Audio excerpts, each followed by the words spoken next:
তো ফাইনালি সেই দিনটা চলে এসেছে। এতদিন ধরে একটু একটু করে যে কেনাকাটিগুলো করেছি সেগুলো সব এই ব্যাগের মধ্যে গুছিয়ে রেখেছি।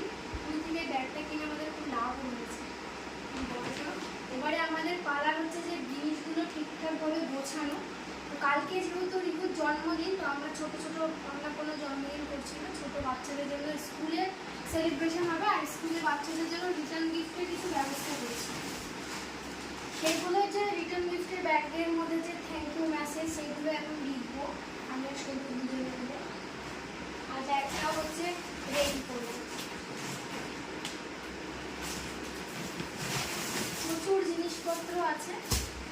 আগের বছর বার্থডেতে যেরকম ব্যাগ ছিল সেরকমই কিনেছিলাম। অন্য ব্যাগগুলো আমার পছন্দ হচ্ছিল না, বলো এই ব্যাগের কোয়ালিটিও ভালো আর দামটাও আবার ভালো।